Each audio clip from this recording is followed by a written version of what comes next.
네, 여러분 반갑습니다. 2024 올케이 개념에서 세계사 4주차 두 번째 시간입니다. 네, 지금 4주 두 번째 시간이면은 11번째 시간이겠지? 네, 11번째 시간입니다. 자, 우리 지금 계속 중국 근현대사 달려오고 있고요. 자, 지난 시간에 1시간 반 동안 하면서 복습하고 개관하고 여기까지 왔습니다. 자, 우리 29번 하고 있고요. 지금 3번 1차 국공합작까지 한 상태야. 자, 여기 쌤이 흐름을 따로 크게 안 잡았어요, 사실은. 한 건은 결국 신문화 운동이 있었다. 오사 운동 했다. 그래서 제1차 국공합작까지 온 상황인 거야. 자, 그러면 국공합작을 했네? 이후부터 가보도록 하겠습니다. 자, 그래서 국공합작 회사에 잘 가면 되잖아. 근데 중간에 누가 죽었다 했어? 순원이 죽었다고 얘기를 했어. 맞지? 순원이 죽었습니다. 그래서 4번 국민혁명으로 가겠습니다.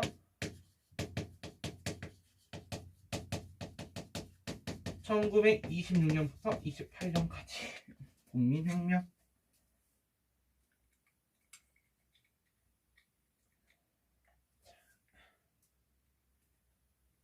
자, 배경부터 가보도록 할게요. 자, 국민의 배경은 빨간색으로 530 사건입니다.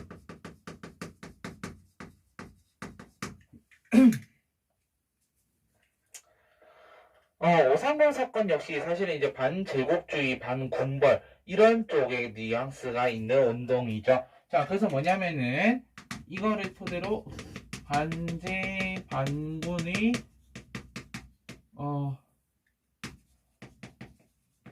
분위기가 고조되더라라는 거고요. 그래서 전개해 가겠습니다. 1. 순원사 후 장제스가 즉위하게 됩니다. 반공운동으로 이어지게 되는 거고 이게 약간 반공 세력이라서. 그래서 2번 국민당과 공산당 사이에 갈등이 고조됩니다. 그 대표적인 사건이요. 4.12 쿠데타라는 사건인데 이 사건을 통해서 공산당이 압도적으로 그냥 쫙쫙 돼버립니다. 거의. 네, 그런 상황에서 3번 장제스가 자, 노란색으로 난징까지만 난징의 난징을 수도로 국민정부를 세웁니다. 국민정부를 수립하더라. 그러니까 나름 이제 장제스 입장에서는 저 이제 공산당 애들 몰아내고 자기가 그 하나의 센터 자리를 잡게 됐다라고 생각하는 거죠. 그래서 결국 마지막 4번 국민혁명군이 베이징을 점령했습니다. 이게 언제인데요? 1928년이요. 그래서 결론적으로 국민혁명군이 베이징을 점령하면서 우리가 했던 이 국공합작이라고 하는 거는 사실 유명무실해진 거지. 별 의미가 없다라는 거예요. 오케이, 됐습니까? 자, 다음 5번 가봅시다. 자, 그러던 차이나에 이렇게 해서 국민혁명으로 인해서 국민당과 공산당 사이에 갈등이 치열한 상황입니다. 자, 이 상황에서 5번 만주사변이 일어나게 됩니다. 만주사변.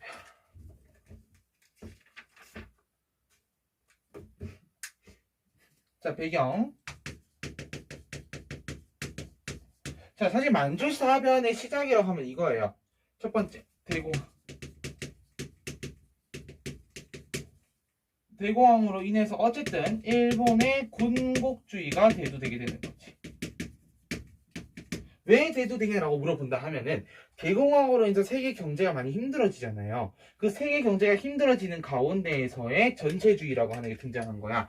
즉 국가의 국민들의 힘을 하나로 단결시켜서 뭔가 자신들의 자국의 이익을 도모하고자 하는 그런 모습들이 보이기 시작하는 거죠. 그래서 이 군국주의든 뭐든 전체주의는 결론적으로는 자국의 이익을 도모하고자 하는 게 가장 큰 뭐라 해야 될까요? 고리 된다고 가장 큰 목표가 된다고 생각하시면 될 것 같아요. 이해됐습니까? 자, 그러면서 이러한 것들을 통해서 내용으로 가겠습니다. 이런 걸로 인해서 이제 만주사변이 발생되게 되는데요. 자, 뭐냐 하면 이건 겁니다. 즉 만주 지역을 침략해서 만주 지역을 침략해서 그곳에다가 괴뢰국을 수립하는 겁니다. 1932년이었고요. 그럼 이 괴뢰국의 수장이 누군데요? 바로 중국의 마지막 제 선통제였어요. 청나라 마지막 대인 선통제를 여기다 앉혀놓은 그런 굉장히 대단한 사람들이었던 거죠. 그래서 이거에 대해서 지금 이러한 상황에 대해서 국제사회에서 반발을 합니다. 그래서 국제연맹이 리튼 조사단을 파견합니다. 파견을 했지만 사실은 그게 뭐 큰 저거는 없었죠, 이때는. 자, 그러면서 6번 대장정 1934년부터 36년까지입니다. 자, 그러면서 어떻게 되냐면은 결론 뭐냐? 만주사변이 있고 지금 이런 문제가 다시 또 그게 지금 이거잖아. 제국주의가 다시 또 일어나고 있고 막 이런 상황인 거잖아요. 결론은 맞지? 그러면서 이 대장정을 통해서 결론적으로는 공산당이 성장을 하게 됩니다. 이게 어떻게 된 건지 지금도 과정을 한번 정리해 보도록 할게요.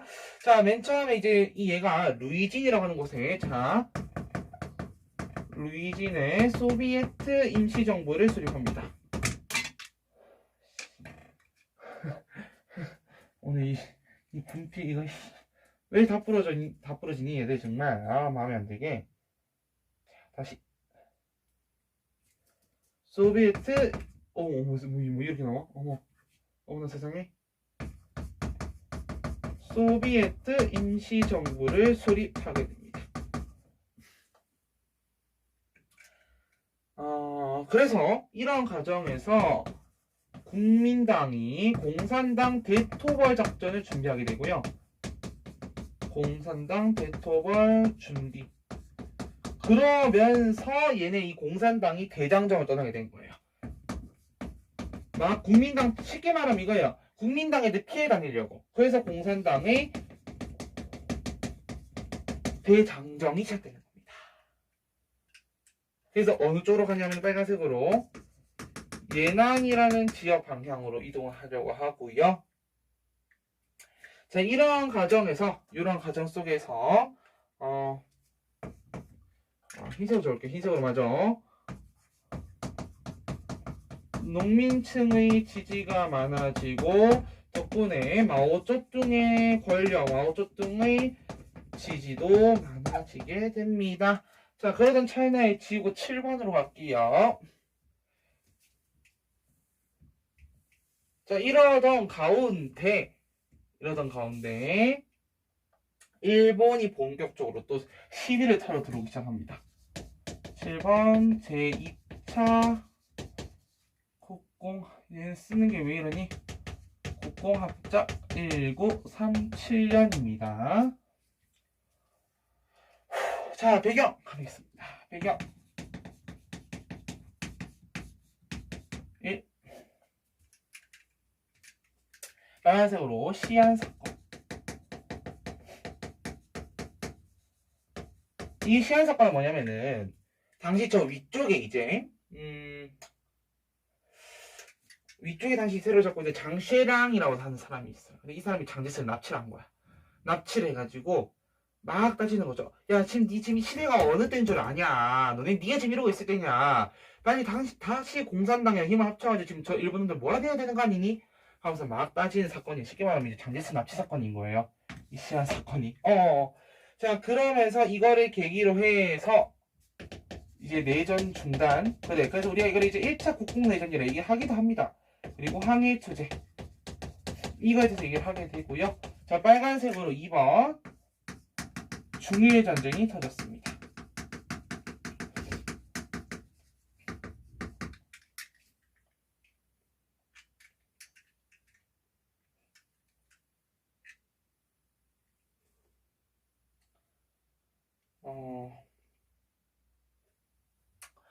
이 중일 전쟁은 사실 이제 루거우 타워 사건을 계기로 해가지고 발생했었고요.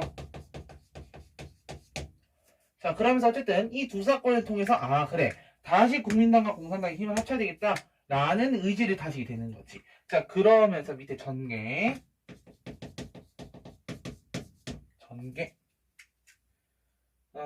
그러면서 이렇게 한번 가볼까요? 그래서 요 얘기를 좀 더 자세히 하자면은 사건이 있었고요. 이게 뭐냐면 쉽게 로고 그 다리가 있어요. 근데 그 다리를 기준으로 뭐 넘어서 침범 했냐 아니면 막 이런 얘기를 하는 거예요. 쉽게 말하면 지들끼리. 자, 그러면서 여기서 중국과 일본 군대가 충돌을 했고요. 충돌을 했고요. 요거에 대해서 이제 일본이 굉장히 워낙 강했기 때문에 대표적으로 상하이나 이런 여러 도시들 시가 함락당합니다. 그럼 이때 이 중국 애들 어떻게 했냐 하면은 충칭으로 이동합니다. 그래서 나중에 이제 우리나라의 임시정부와 만나게 되는 거죠. 대한민국 임시정부. 이동하더라라는 얘기 됐습니다. 이렇게 해서 2차 국공협정까지 끝났고요. 이후에 2차 세계대전이 끝나면서 이제 일본의 패망과 함께 중국도 이제 나는 좀 이제 다시 국민당과 공산당이 좀 약간 풀리는 듯한 그런 모습들이 보여지게 됩니다. 그래서 지금도 이제 그 내용들 한번 정리해 보도록 할게요. 자, 씬 30번. 중국 현대사의 첫 번째 국공내전부터 정리하겠습니다.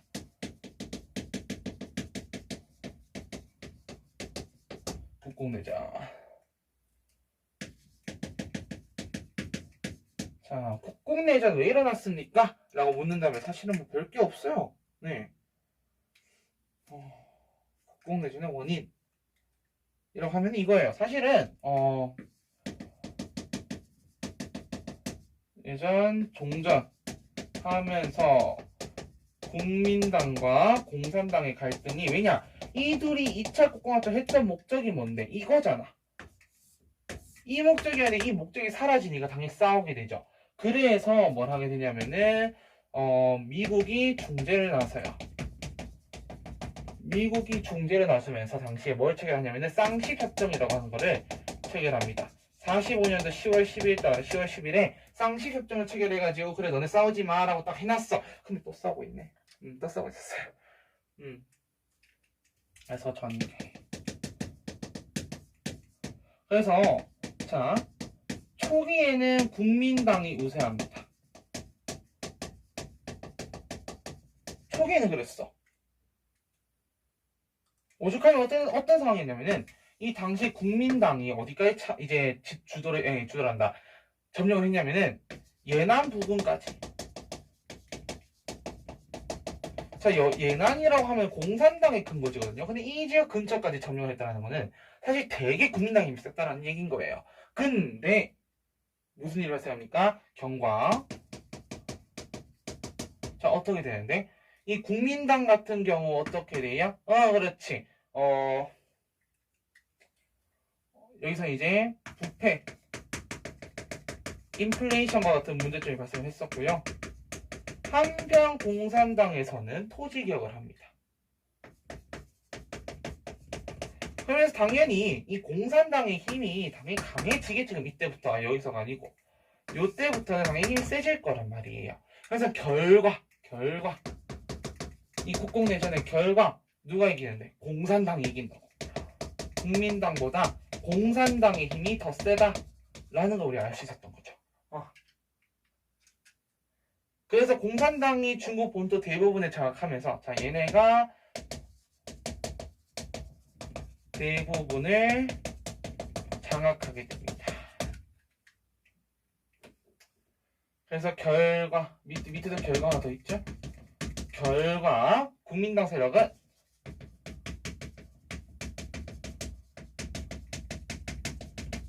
타이완으로 이동하게 됩니다. 이게 지금 이제 그 장제스 세력이죠. 얘네 이동을 해가지고 또 타이완으로 가게 되더라라는 것까지 해서 국공내전 정리했습니다. 자, 이제 2번 마오쩌둥의 정책을 한번 넘어가 보도록 할게요. 자,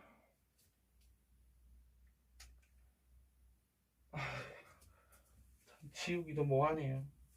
그리고 이번 파트가 되게 필기량이 좀 많죠, 사실. 이번 시간이나 지난 시간이나. 그래서 이번 시간에 이거 다 필기하고 이제 자료만 보면 끝이기 때문에 사실은 빨리 끝날 거예요.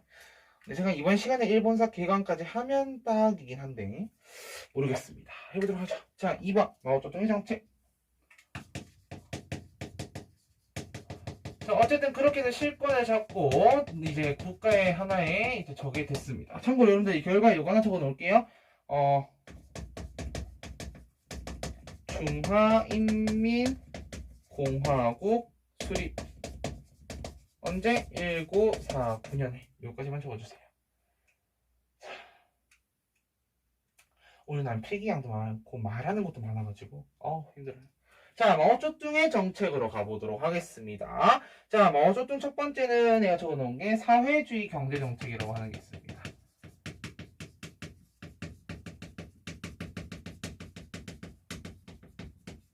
이게 뭐냐면요, 뭐 별 엄청 크다 막 그런 거창한 그런 건 아니야. 쉽게 말하면 이런 거예요.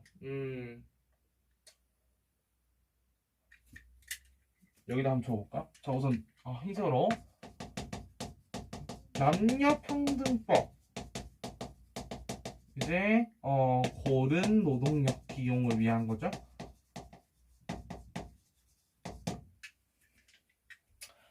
남녀 평등하대요. 왜 평등하대? 노동을 하는 데 있어서도 평등하다는 얘기인 거예요.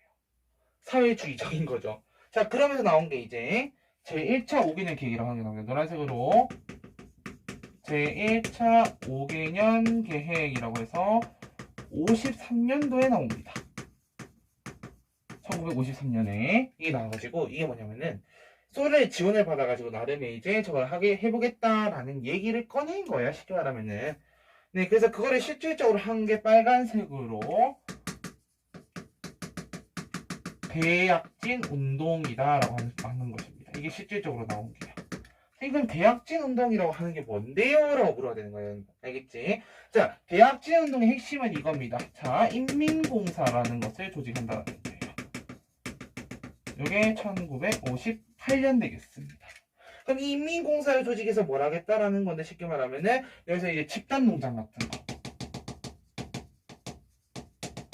집단농장이나 농업 집단 조직 이런 것들 양성시켜가지고 나름 경기를 잘 살려보겠다라고 얘기를 했던 거예요. 근데 이걸 했으나 자, 당시에는 이제 중소 분쟁으로 인해서 소련의 지원이 없었습니다. 중단됐습니다. 오늘 그냥 뭔 날인가 보다. 내가 뭐 힘이 뭐 그렇게 넘쳐나는 것도 아닌데 지금 군피를 계속 부숴. 네, 계속 부숴. 네, 끝나지가 않아. 소련 지원이 없고요. 플러스 뭐 자연재해도 있고요. 자연재해라든지 기타 등등의 이유로 해가지고 결국은 따라서 실패하게 됩니다. 이 대학진 운동의 실패를 가지고 굉장히 많은 또 문제점들이 나오게 되는 거거든요. 그래서 3번 빨간색으로 3번 여러분들은 거기 지금 적혀있기 때문에 혹시 빨간색 형광펜이나 볼펜 있으면 그 네모칸을 딱 이렇게 네모해서 좀 별표를 해주세요. 뭐 이런 식으로 내가 이제 빨간색으로 적은 것도 막 이렇게 달아달라 이런 얘기를 하고 있는 거예요. 알겠지? 문화대혁명 쉽게 말하면은 첫 번째 대약진 운동이 실패했다라는 하나의 이유가 있죠. 이거로 인해서 자 대약진 오른쪽도 지울게요. 자 대약진 운동을 실패하면서 가장 중요한 건 마오쩌둥의 힘이 확 꺾였다는 거야. 마오쩌둥의 권력이 그냥 쭉 가라앉은 상황인 거죠. 자 그러면서 누가 등장하게 되는데 덩샤오핑이죠. 노란색으로 덩샤오핑이나 류샤오치아 같은 사람들의 힘이 강해지는 거야. 이거를 마오쩌둥은 가만히 두고 볼 수가 없었던 거지. 그래서 어떻게 하냐면 지금부터 빨간색 별표 홍위병이라고 하는 것을 조직을 해가지고 홍위병을 조직을 해서 사당 이제 투쟁하게 됩니다. 쉽게 말하면은 요즘 학생들 가스라이팅 시켜가지고 저렇게 내보낸다라고 생각하시면 돼요. 쉽게 생각하면은 그래서 어떻게 하게 되냐면은 반대파를 죽인다. 반대파 숙청 한다든지 뭐 문화유산 같은 거를 파괴하고요.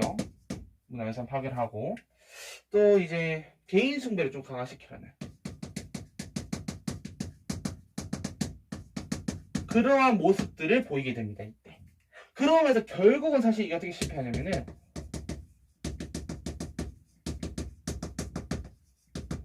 저뚱 사후에 싹 다 그냥 무너지게 되는 거예요. 사후 뭐 실패 이렇게 적어놓겠습니다.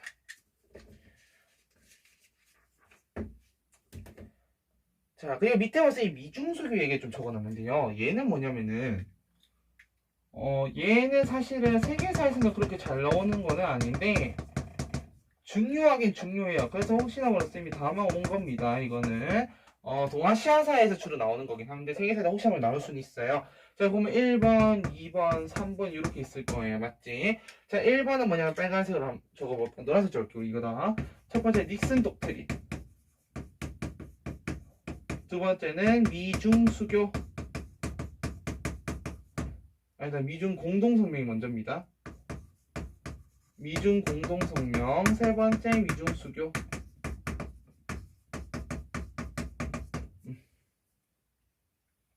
자, 닉슨 독트린은 1969년, 미중 공동성명 72년, 미중 수교 79년이었습니다.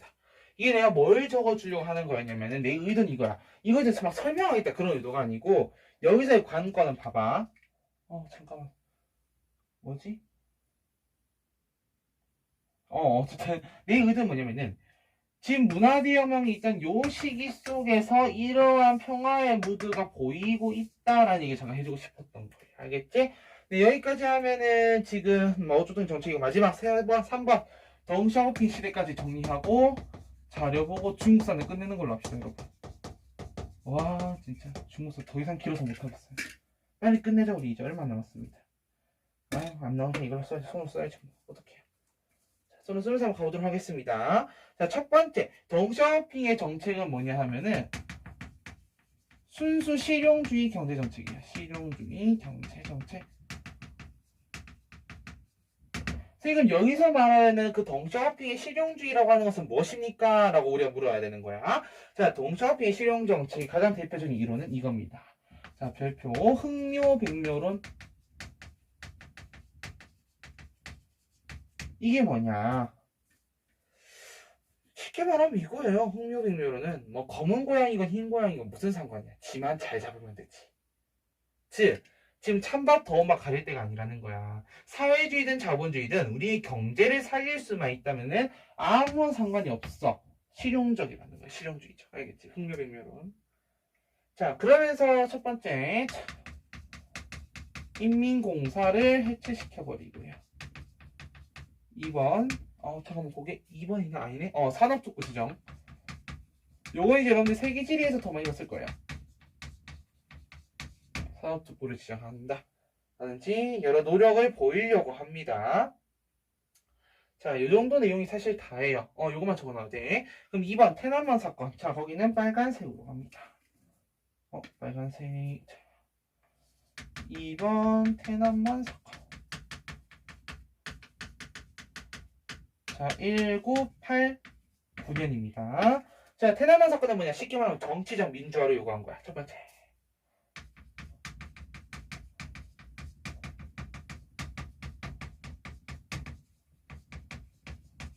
정치적 민주화를 요구한 것이다. 하지만 이거 결국 어떻게 해버려요? 정치적 민주화를 요구했으나 이를 묵살해버리고요. 그냥 그대로 진압해버리죠. 세 번째 3번 갑니다. 남순 강화.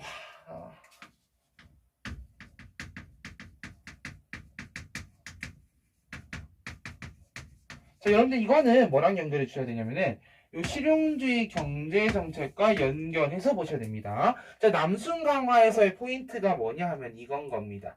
쉽게 말하면 이제 남순 강화라고 하는 게 남방순회를 줄인다라는 건데 남방순회. 이게 무슨 말인가 하면은 이건 거예요. 이 남방순회를 통해서 당시 이제 개혁이나 개방이 필요한 곳을 찾아간다는 거예요. 그래서 개혁과 개방을 좀 더 강화시키고 특히 아까 산업특구 지정한 데 있죠. 이런 곳을 방문한다는 등의 여러 가지 일을 합니다. 그래서 결론적으로 이 덩샤오핑 시대의 관건은 뭐냐면은 경제 성장입니다. 그리고 이러한 경제 성장을 위해서는 뭐 한다? 그렇지. 경제 성장을 위해서라면은 실용적으로 간다. 요게 다예요. 자, 여기까지 하면 여러분들 중국사 모두 끝낸 겁니다. 그러면 딱 넘겨보면은 그렇지. 이제 뭐가 나와? 그러면은 딱 31번 이제 일본 정근대사 나오는 거예요. 13페이지부터. 자, 여기까지 해서 우리가 지금 개념 쫙 정리했습니다. 맞죠? 개념 정리를 했어요. 개념 정리 한 30분 한 것 같네. 자, 그러면 우리 이제 뭐 하러 간다? 자료 보러 가셔야죠, 얘들아. 맞지? 자, 자료를 한번 보러 갑시다. 어딨니? 여기 있습니다. 자, 지금부터 내가 초스피드로 좀 빨리 달릴 예정입니다. 여러분, 알겠지? 자, 자료는 최대한 빨리 볼 거고요. 문제도 빨리 볼 겁니다. 지금부터 한번 가보도록 하겠습니다. 자, 지금부터 빨리 스피디하게 갑니다. 빨리 여러분들 몇 페이지 피냐면 12페이지 펴주세요. 내가 말하는 순간 여러분들 12페이지를 딱 펴놓고 계셔야 됩니다. 지금부터 출발합니다. 자, 위에서 자료 지도 보시고요. 아까 아편전쟁, 태평천국운동, 의화단, 운동신의혁명에 대해서 지도를 넣어놨습니다. 선제 갑니다. 밑에 내려온 겁니다. 자, 중국의 개항에 대한 정리해 보겠습니다. 1번 청해세태와 대무역의 변화. 원래 기존에는 광둥무역체제였습니다. 광둥무역체제. 자, 근데 요거 보면은 원래 청나라는 광저우 한 곳만 무역을 했었습니다. 맞지? 근데 특히 광저우에 뭐 공행이라는 것. 그래서 우리가 공행무역이라고 얘기했잖아. 그래서 거기 광둥무역체제에다 이렇게 한번 적어볼래? 공행무역.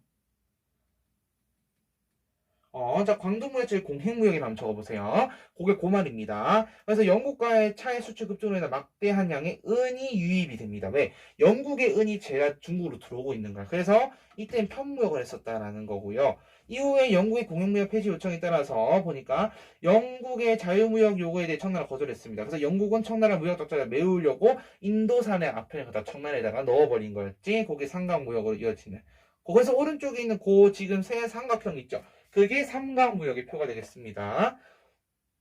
자, 내려갑니다. 자, 제1차 아편전쟁 갑니다. 영국의 아편무역 추진, 은유출로 인한 청해 재정 파탄이라든지, 왜냐? 아펜 중독자가 많아지면서, 잠깐만요. 자, 아펜 중독자가 많아지면서 아펜을 많이 살려고 하겠지. 그러면 거기에 대한 은이 다 들어가겠죠. 맞지? 자, 그러면서 임칙서가 광저우에서 아펜을 몰수할 폐기하고 영국 상인의 아편 무역을 금지시켰습니다. 자, 그 다음 갑니다. 영국이 군함 파견에 청나라 공격했고 영국이 승리했습니다. 결국. 자, 결과 갑니다. 아펜 조약이란다. 미쳤나봐. 난징 조약입니다. 내가 나면 여기다가 어머나 미쳤나봐. 나 왜 아펜으로 적어놨을까요? 난징 조약의 체결입니다, 여러분. 자, 난징 조약 체결하게 됩니다. 5개 항구 개항하는데요. 광저우, 아모이, 푸저우, 닝보, 상하이입니다. 근데 내가 거기다가 지금 초성 뚫어놓은 거 있지? 그거만 보면 돼요. 광저우, 닝보, 상하이. 영국의 홍콩 활용해줬고요. 공행무역 폐지했습니다. 배상금 지불했습니다. 자, 특히 배상금 지불 관련해서 이것 때문에 난리 난 게 뒤에 나오는 태평천국 운동이었고요. 자, 이후 추가적으로 후먼 조약이라는 데 있습니다. 후먼, 혹시 한번 적어드릴까요? 후먼 조약이다 이라고 합니다. 후먼 조약. 그래서 영사재판권 인정해줬고 최애국 대우 인정했다 이때. 자, 넘어갑니다. 제2차 아편전쟁 갑니다. 영국의 무역 확대 요구에 대한 청나라 거절이었고요. 그래서 무슨 사건? 에로 사건이 있었습니다. 그리고 이제 프랑스 선교사 피살 사건이 있었고요. 그래서 영국과 프랑스 연합군이 텐진과 베이징을 점령하는 일이 있었다라고 얘기했었습니다.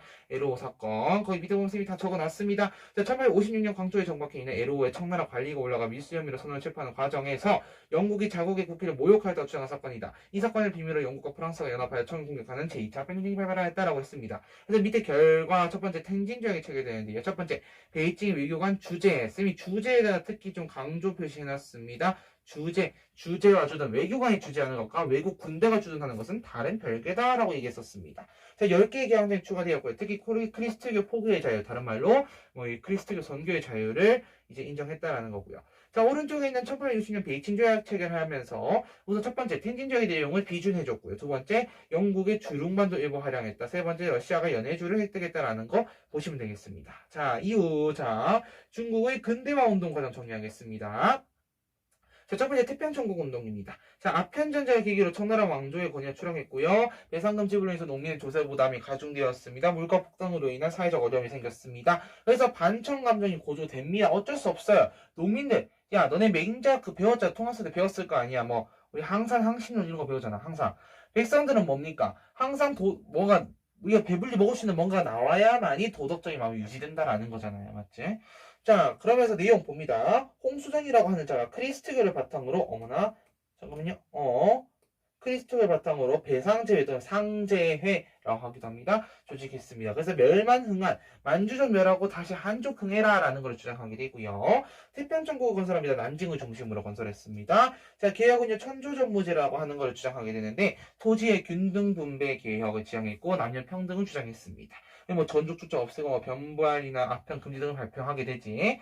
자, 그 결과 한인 관료와 신사를 주도로 조직된 향용의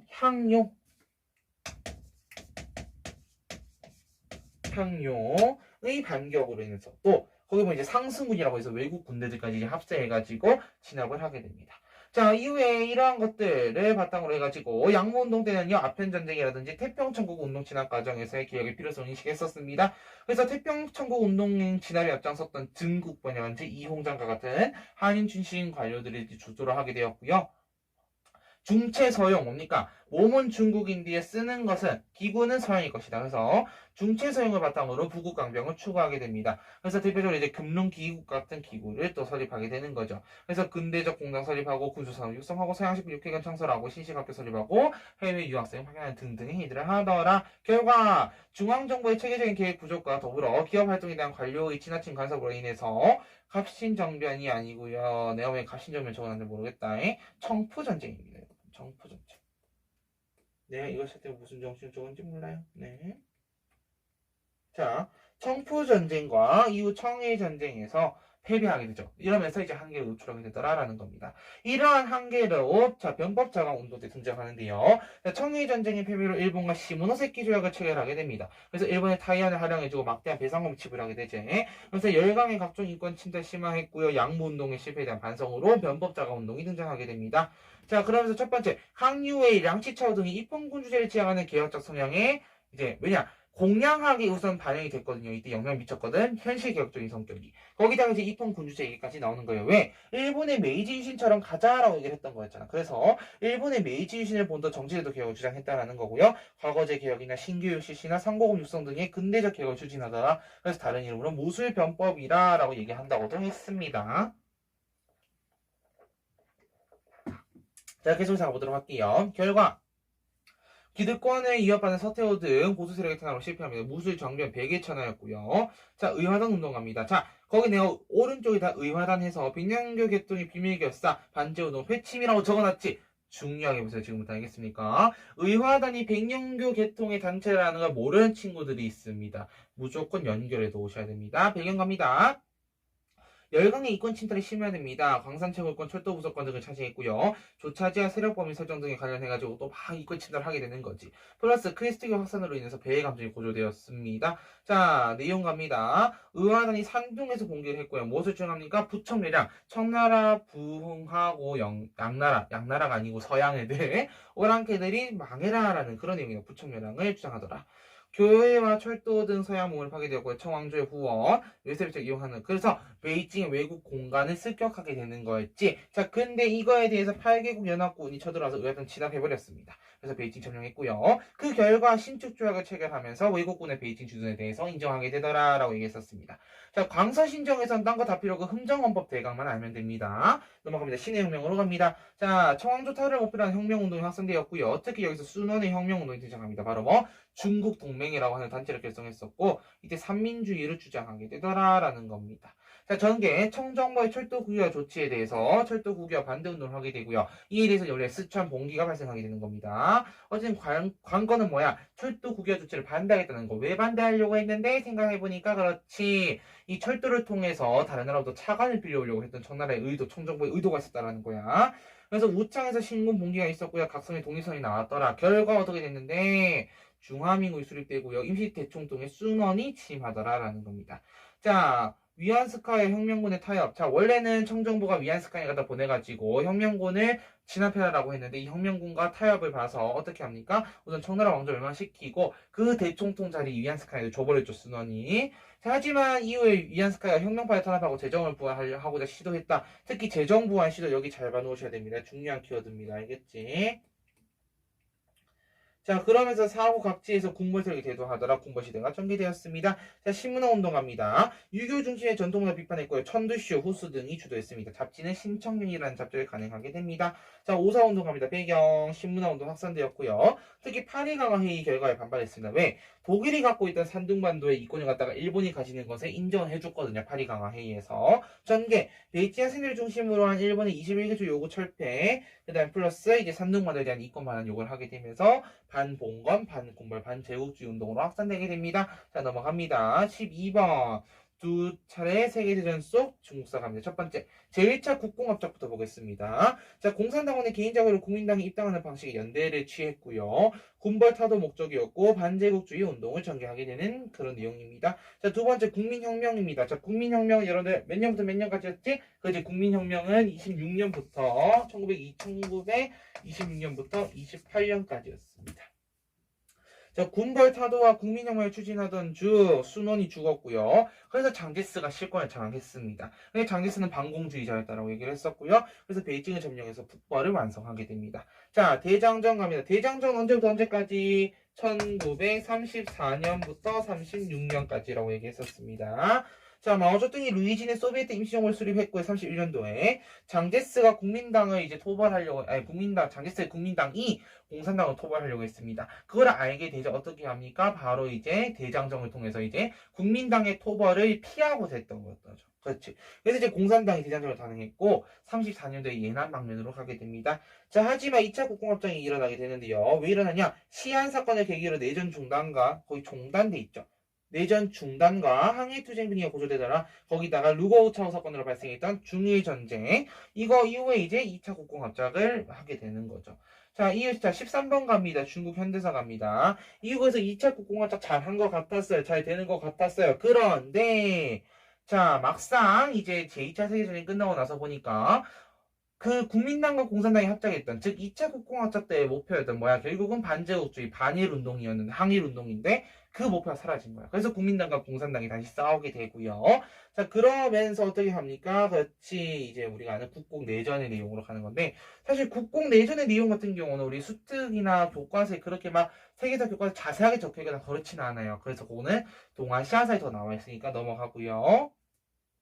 자, 다음 중국 현대사 갑니다. 그래서 중화인민공화국 수립 이후에 뭐 토지개혁 및 산업의 국영을 실시했고 두 번째 갑니다. 자, 대약진 운동이라고 하는 것을 실시하게 되는데요. 자, 인민공사를 조직해서 농업의 집단을 추구하였으나 실패하게 됩니다. 자, 어쨌든 대약진 운동의 실패비 망필이 오는 거야. 그러면서 이제 물러나게 되고 어쩔 수 없이 덩샤오핑이나 류사오치가 막 가가지고 힘을 쫙 이렇게 했는데 그거를 막으려고 했던 게 뭐야? 즉 마오쩌둥이 자신의 권력을 지키려고 했던 거 바로 뭡니까? 그치, 문화대혁명이었지. 그래서 홍위병을 앞세워서 류사오치나 덩샤오핑 등 반대파를 권좌에서 제거했다. 즉 그들이 갖고 있는 권력을 없앴다라는 거죠. 그리고 뭐 중국의 전통문화 유산을 파괴하는 등의 문제가 발생했다라는 거고요. 그 다음에 덩샤오핑의 정책 같은 경우는 거기 적어놨습니다. 적극적인 기업개방 정책 추진했고요. 마치 이제 고르바초프와 같은 느낌이었습니다. 시장경제체제를 일부 도입했습니다. 동남해안지대 경제특구를 설치하게 됩니다. 자, 남순 강화라고 하는 일이 있었습니다. 92년도에 남방순회를 강화시켜가지고 어떻게 합니까? 개혁개방하려고 했던 거였죠. 마지막, 자, 테난먼 사건입니다. 학생과 지식인들이 테난먼 광장에서 부정부패 추방과 정치민주화 요구를 했던 거고요. 그리고 이제 공산당 지도부에서 진압되더라라는 거였습니다. 자, 그럼 지금부터 이제 교육청 문제들을 좀 더 풀고 사료를 보러 가도록 할게요. 자, 교육청 문제 중에 3번 문제를 먼저 보도록 하겠습니다. 자, 좀 치우고 가보도록 할게요. 자, 3번 문제. 우선 여러분들이 이번 시간에는 뭘 하면 되냐면은 그동안 안 푼 문제 그냥 다 푸시면 돼요. 괜찮아요. 안 풀었던 것만 다 풀어주시면 됩니다. 내가 이거 지우는 동안 여러분들은 안 푼 거를 후두둑 푸시면 되고요. 시간이 남는다면 사료도 읽어보시면 좋을 것 같아요. 자, 그럼 지금부터 문제 보도록 하겠습니다. 3번 문제 보도록 할게요. 자, 밑줄 갑니다. 지금부터 보니까 새 국가가 창립된 시 어제는 새로운 나라가 지금 시작되나봐. 뒤에 보니까 자, 밑줄 갑니다. 나 순환이 부족하지만 임시대총통의 책임을 맡게 되었으니까지 밑줄 갑니다. 그럼 이때 말한 이 새 국가가 어디겠어요? 아, 중화민국이겠구나 라는 거 알 수 있죠. 오케이, 그럼 계속 갑니다. 밤낮으로 상가고 두려워하여 블라블라. 그렇대. 무릇 중국의 전제정치의 해독이 200여 년에 이르러 더욱 심각해졌으나 하루아침에 국민의 힘으로 넘어뜨려 버렸는데 거사가 일어난 지 불과 수십여 년 몇 개 성이 막 독립하고 이러고 그렇대요. 그러면 이 중화민국이 수립되는 어쨌든 이러한 선이 나오게 된 결정적 배경은 뭡니까? 그렇지. 신의 혁명이 일어났기 때문에 중화민국으로 넘어가는 고루트인 거예요. 정답 1번 되겠고요. 자, 중일전쟁이 발발한 건 1937년이었습니다. 이것 때문에 2차 국공합작으로 넘어가게 되는 겁니다. 자, 오사운동이 발생한 건 뭐였습니까? 그렇지. 사실 우리가 아는 일본의 21개조 요구 막 나오고, 이거를 이제 우리가 이제 철회해달라는 요청. 이제 우리가 철회해야 된다고 주장했던 거였고, 이 산둥지방에 대한 이권, 독일이 원래 가지고 있던 산둥지방에 대한 이권을 갖다가 이제 그거를 일본이 가지는 것을 파리 강화에서 인정을 해주면서 그런 부분에 대해서 이제 발생한 게 오사운동 되겠습니다.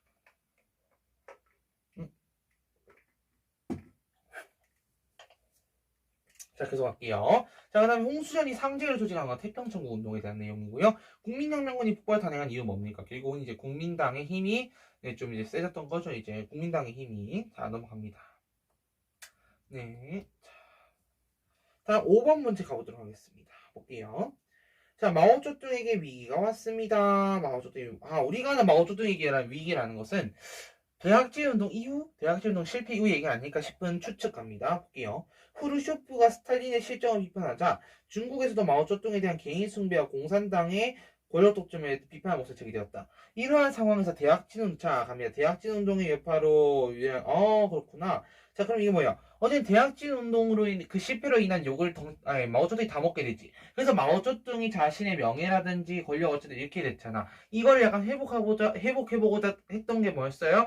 문화대혁명. 누구를 내보내서? 그렇지. 홍위병들을 갖다 내보내서. 그래서 이건 뭐야? 결국은 문화대혁명 일으켰다는 내용 가는 거고요. 자, 근거지를 타이완으로 옮긴 거는 이제 국민당 장제스 세력이 되겠습니다. 제1차 국공화적 추진한 거는 사실 순원과 그렇지. 마오쩌둥이라고 보시면 될 것 같고요. 마오쩌둥 너무 이르지 않나?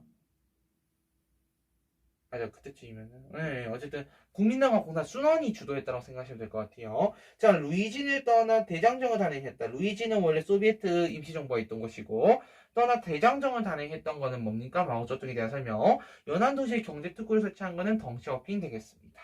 자, 넘어가도록 할게요. 자, 9번 문제 갑니다. 4월 모의고사 문제였네요. 자, 그리스도의 영향을 받아 상제회를 조직했고요. 만주족 왕조 타도를 내세우면서 봉기를 했다라는 거. 그 다음에 천조전무제 등의 개혁안을 제시했다라는 거. 이거 누굽니까? 여러분들 알겠죠? 누구? 그렇지. 홍수전이라는 사람입니다. 홍수전. 자, 이 사람에 대한 설명 볼게요. 군기체는 옹정제 때고요. 시안 사건은 장쇠량. 중국 국민당 결성은 누구예요? 순원. 자, 태평천국운동 주도한 것은 4번이고요. 자, 중화민국 대총통에 침입했다. 이거는 위안스카에 대한 설명입니다. 순원은요, 임시대총통에서 끝나서 선생님, 근데 위안스카이도 임시대총통 아닙니까? 임시대총통에 침입했다. 그 이후에 진짜 대총통으로 가게 됩니다.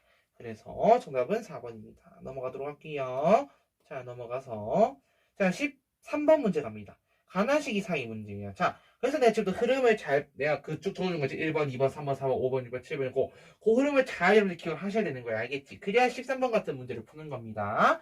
자, 1번 가볼게요. 우창봉기 네모 가겠습니다. 우창봉기. 이미 끝났네. 우창봉기 나왔어. 순환이 미국에서 기획하자 각성의 대표들은 난징을 앞서 지금 누구예요? 순원에 갔다가 임시 대총통 자리로 딱 세웠다라고 말을 했지. 자, 그러면 이거는 여러분들 의미하는 게 뭐예요? 그렇지, 중화민국 수립인 거죠. 신의 혁명 하면서 1912년. 나는 보니까 장제스가 이거는 국민혁명과 관한 얘기구나. 텐진을 함락시키고 마침내 베이징을 점령했대요. 장제스는 베이징에 있는 순원의 영정 앞에서 국민혁명 완수를 보고했다라고 합니다. 국민혁명 완수를 보고했다는 게 1928년에 대한 설명입니다. 그럼 1912년에서 28년 사이에 대한 설명 고르면 되는 거거든요. 보통 이럴 경우에 나오는 거는 오사운동을 낼 수 있을 거고요. 아니면은 1차 국공합작이 될 가능성이 높습니다, 사실은. 그래서 내려가 볼게요. 뭐예요? 그치? 자, 신축조약이 체결되었다. 이건 뭐예요? 1901년이었습니다. 의아당 운동 이후. 자, 그 다음에 2번 선지는요. 자, 시안 사건이 발생하였다. 시안 사건은 1936년도였고요. 장쇠량이란 사람이 당시에 장제스를 납치했다고 했습니다. 참고로 장쇠량이라는 사람은 이제 국민당의 이제 동북부 지역의 장이었다고 생각하시면 될 것 같아요. 자, 태평천국운동은요, 1851년부터 64년까지고, 이 태평천국운동 전개된 건 이제 홍수정 관한 사람이 생각하시면 되겠습니다. 자, 국공합작 성사, 내가 말했죠. 네, 그 두 개밖에 없을 거예요. 중국공업장 정답 4번입니다. 자, 중국 공산당이 대장정 끝에 예난에 도착한 거는 36년입니다. 예난 방면으로 간 거는 34년. 도착은 36년. 34년에서 36년 이렇게 보시면 되겠습니다. 자, 다음 문제 넘어가 보도록 할게요. 마지막 16번 보도록 하겠습니다. 교육청 문제 16번입니다. 자, 다음 주장이 제기된 시기를 연표해서 옳게 고른 것은 봅니다. 지금 우리나라는 태평천국군의 반란으로 인해 마음의 병이 깊어지고 있습니다. 끊어. 그럼 이게 51년에서 64년이라는 키워드까지 어느 잡았어. 맞지? 근데 봐봐. 다음 밑줄 갑니다. 내가 그래서 연표 문제, 특히 이 파트 연표 문제에서 살을 진짜 잘 읽으라는 이유가 보세요. 여기까지만 하고 밑으로 내려갔을 땐 너네가 어디다 답을 넣어야 될지를 몰라. 근데 뒤에 두 번째 줄 읽으니까 연해줄 차지한 러시아 끝. 자, 러시아가 연해줄을 차지하려면요. 베이징 조약이 체결된 이후여야 합니다. 그러면은 1860년이 되겠지. 그럼 밑으로 내려간다, 지금부터. 가나다라마가 있어요. 맞지?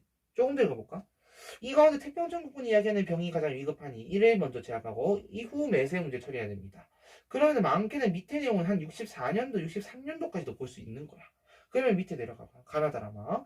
자, 난징조약은 1842, 에로 사건 1856, 청일전쟁 1894, 발발은 94, 신축조약은 1901, 중화민국 수립은 1912, 파리 강화회의는 1919. 그래서 정답 어디로? 나로 간다는 거예요. 이렇게 몰았다면 여러분들 가나마 이렇게 풀고 있었을 건데 답은 나가 되겠지. 그렇지. 자, 이렇게 보면은 되겠습니다. 넘어갑니다. 쭉쭉쭉 넘어가서 우리 사료 몇 번으로 가냐면요. 자, 하도 많이 봐서 자, 23페이지 사료 35번으로 갑니다. 난징조약에 관한 설명입니다. 볼게요. 자, 제2조 청황진은 영국인이 그의 가족 및 고용인과 함께 광저우, 아모이, 푸저우, 닝고, 상하이 밑줄 5개 항구 나왔습니다. 방해받지 않고 상업활동하는 것을 동의합니다. 라고 얘기했고요. 제3조. 자, 영국 상선은 바다로 먼 길을 건너오기 때문에 파손되거나 수리해야 할 경우가 자주 있는데 응당 연해의 한 곳을 주어 선박을 수순하고 필요한 자원을 저장할 곳으로 삼게 해줘야 한다. 약간 조개 느낌인 거죠, 지금. 근데 끊어보면 뒤에 보니까 지금 황제는 자 영국을 아니 영국이 아니라 홍콩을 영국에 할양해주는 그런 내용을 담고 있지. 그래서 홍콩을 영국 군주와 앞으로 그 군주 지위를 세세팔 사람에게 넘겨주어 영원히 이를 점령을 지키면서 편한 대로 법을 세워 다스리도록 한다라는 내용입니다. 넘어갑니다. 자, 36번 광서제 개혁 칙령입니다. 이거 이제 광서 신정에 관한 내용이지. 자, 중국이 약해진 것은 인습이 강하고 법규가 사람을 올가매고 있기 때문입니다. 최근 서양의 방법을 배운 것은 언어, 문자, 제조, 기계뿐입니다. 이것은 서예의 겉모습이지 서학의 본원이 아닙니다. 즉, 서학의 제도까지도 이제는 받아들이겠다는 내용인 겁니다. 그래서 조정의 법률, 국가의 전례, 행정, 민생, 교육, 과거제도, 군정, 재정 등에서 개혁해야 할 것은 무엇인지, 혁파해야 할 것은 무엇인지, 합병해야 할 것은 무엇인지, 밖에서 취할 것과 내부에서 취할 것은 무엇인지 각기 아는 바를 들고 각기 자기가 본 바를 나열하여 2개월 이내에 모두 조목조목 논의해 상주하도록 하라라고 얘기했었습니다. 자, 그냥 이게 광서신정. 그래서 나온 게 결국은 입헌군주제식의 뭐 헌정헌법 대강 이거 생각하시면 된다 얘기했었습니다. 자, 37번 가도록 할게요. 자, 37번 가니까요. 변법자가 운동입니다. 강유AR 양치처 나오고 있고요. 자, 변하면 보존할 수 있고 변하지 않으면 망한대요. 그 요점 세 가지랍니다. 자, 거기 밑줄 칠 거는 제도국을 설립하여 헌법을 지정하는 것까지 밑줄 치시면 될 것 같고요. 밑에 나와서 보시면 넘어갑니다. 제 2차 국공합작 가겠습니다. 자, 가나 이게 둘 다 이제 2022, 23 수특 자료 플러스 이렇게 두 개 나온 거거든요. 그래서 이건 한번 읽어보시고요. 결국은 반제, 반군, 항일이다. 이렇게 세 가지의 목표를 가지고 있다라고 생각하시면 될 것 같아요. 자, 넘어갑니다. 39번 갑니다. 자, 천하의 사람들이 모두 황상제의 커다란 복을 받아서 토지가 있으면 함께 경작하고 음식 있으면 함께 먹으며 옷이 있으면 함께 입고 손이 있으면 함께 쓰고 장소에 따라 부균형이 있거나 풍족한 생활을 할 수 없는 자가 없도록 한다. 모름지기 천하의 토지는 세상 사람들이 똑같이 경작하게 된다. 이거 뭐예요? 천조전무제. 이거 지금 태평천국 대한 설명이죠? 넘어갑니다. 40번 가겠습니다. 자, 기계 제조는 현재 외부의 침략을 받아 막아내기 위해 기댈 수 있는 곳이며 자강의 근본입니다. 신이 뜻을 다해 말씀드리는 것은 서양 기계가 농경, 직포, 인쇄, 도자기 등의 용구를 모두 만들 수 있고 민생의 일상생활에 유익한 것이지 오로지 군사 무기만을 만드는 것이 아니라는 것입니다. 이홍장 전집이에요. 이홍장 나왔잖아요. 그럼 보통 예상하시는 양무 운동 생각할 수 있는 거죠. 맞지? 넘어갑니다. 41번 이 운동 뭡니까? 청년 잡지가 있고 이제 신청년으로 바뀌었대. 그럼 이거는 신문화 운동에 대한 사료가 됩니다. 신문화 운동. 40번 신문화 운동이었고요. 42번 갑니다. 우리가 50번까지 있거든요. 자, 뚜루마뚜 빨리 볼게요. 자, 42번 보겠습니다.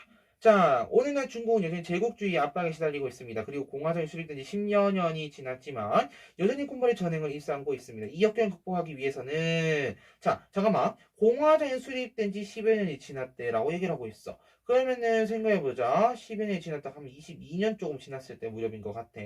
맞지? 그러면은 못해도 지금 1922년 이상인 거야. 맞지? 이 역경을 극복하기 위해서 모든 민족의 역량을 모아 국민혁명을 완수해야 됩니다. 국민혁명 26년에서 28년이잖아. 맞지? 자, 모든 민족의 마음을 하나의 당으로 모아야 되고 오로지 국민당만이 자, 보편적인 국민혁명당이 될 수 있으며 국민혁명을 이끌어 민족을 해방하고 민권을 회복하며 민생을 편안하게 하는 책임을 질 수 있습니다. 라고 얘기를 하고 있는 거야. 그럼 뭔 얘기하고 있는 거예요? 지금 결론은 뭐야? 지금 국민혁명 하자라는 얘기를 하고 있는 겁니다. 43번 넘어갑니다. 자, 기구는 우리 영내에서 6만 7만이나 떨어져 있는데도 배들이 앞다투어 모여가러 오는 것은 큰 이익을 얻기 위함이다. 이곳 광주에 파견된 나, 흠차듯이 임칙서 끝났지. 동물 아편입니다. 그럼 이게 지금 아편 전쟁이 일어나기 전이다. 즉, 아편이 지금 광저우에 막 몰려들었던 그런 상황이다라고 생각하시면 됩니다. 자, 넘어가서 44번 갑니다. 자, 중국에서는 에로우 전쟁, 이게 2차 아편 전쟁, 그리고 태평전공운동 이래, 자, 중국번 이홍장 좌종당 등이 선두에서서 서양의 근대 물질 문화 채용 끝 뭐예요? 이게 지금 양무운동에 대한 설명인 겁니다. 뒤에 밑에 줄 가면은 자, 이건 밑줄 칠게요. 청포전쟁, 청일전쟁에서 왜 패하였는가? 끝.